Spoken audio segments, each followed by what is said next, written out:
Welcome one, and welcome all to From Broken to Worlds, where I try to train through injuries and qualify for the 2027 World's Masters Highland Games Championships. So I'm going through back injury that I'm doing sort of protocols for to help get my back in shape. This will probably be the last training session in that protocol. My back's feeling quite a bit better. I think within a couple days, it'll kind of be back to regular scheduled programming.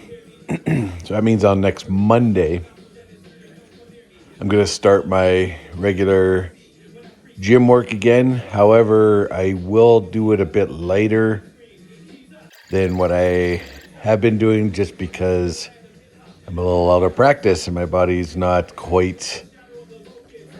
won't be quite used to it, and it'll be more of a grind, and I'm trying to avoid grinds during the season because you need to be poppy and explosive, and when you grind, your body has to recover and you end up being slow and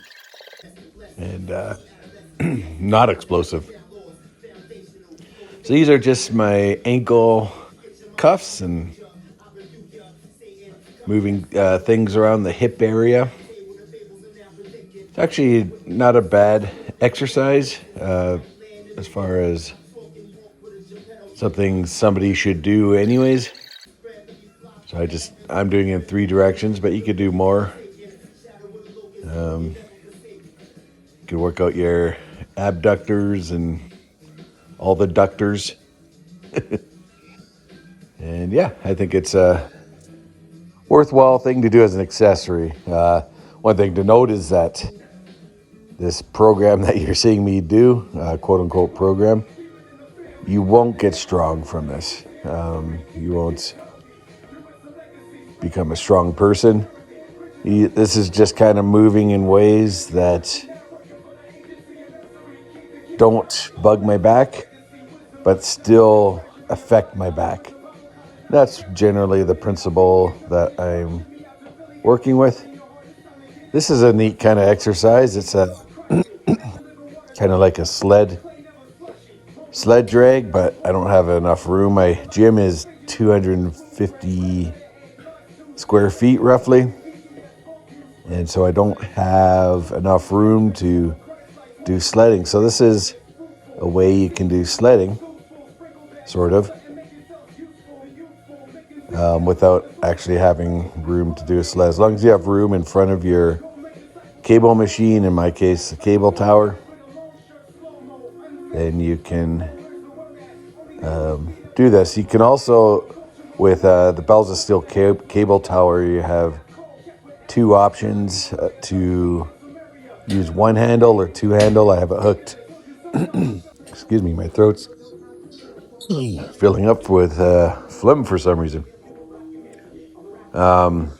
If you use 1 handle, you get twice the travel of the cable, but only half the weight. But if you use 2 handles like I'm doing right now, you get less travel, but the full weight.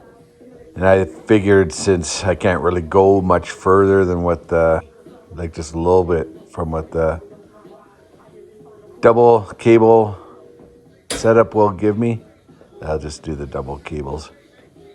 You can see you could do a fair bit of weight, but I don't think I would be able to max it out. This is also a really good exercise for the knee. You can see I'm not bending much, but there's a pretty good amount of weight going through the knee joint with this. And there is a little bit of movement, obviously. So it's a good knee exercise, as long as you don't, for me anyways, as long as I don't take too big of steps. When I do, it actually starts hurting the knee. But if I keep them small like this, then it's actually a really good exercise. Interestingly enough, I don't think I've ever seen anybody do this. It was a suggestion from ChatGPT, actually. And I thought it was interesting. This is the first time doing it. And so my anecdotal experience is, as somebody who used to use sleds quite a bit, it's not quite as good as the sled, but it's actually really a lot closer than I was expecting. So for all you folks out there who don't have room for a sled but have a dip belt and a cable tower or some sort of cable system and room in front like this is something you could try out. Give it a try. See if you like it. And if you watch this and give that a try, write in the comments to tell me how it went. Like, what was your experience? So for me, I'd say it was about 85% like a sled. It was a little different. So this is trying to get strength going across my back instead of straight up and down. It goes more diagonal. Now it's very lightweight, so it wasn't like a big deal that way. But also think of when you're having back issues like I am, having to cross the flow of power through your back. So when your right hand goes up, you kind of brace on the left foot a bit. You can't really tell by watching me do it, but that's what I'm trying to do, to try to get the sort of flow of power going through. Now I did more sets of each thing than what you're seeing here. I did like 2 or 3 sets. I'm just not showing you because I didn't want the video to be super long. So this exercise was given to me by Equipment Exercised, who is a regular commenter on this channel. I appreciate you giving me this because it worked really well. It was a little uncomfortable doing it, but as soon as I put that little kettlebell down, my trunk felt stronger and more stable after. So it's a really good exercise. So thank you for sharing that. I sped this up. This is kind of what it might look like if I were to give you a hug. So that was with resistance bands, and because the cable tower is so close together, doing flies like that isn't necessarily the most advantageous. So I just use my resistance bands, and it actually works really well. Use my floor work. Again, trying to cross the flow of power through my back. This one's more bilateral. And of course, sped up. Doing some twists. Those twists I wouldn't have been able to do not too long ago. So shows a lot of improvement. I did both sides for this, but I only showed one side. Then some dead hangs.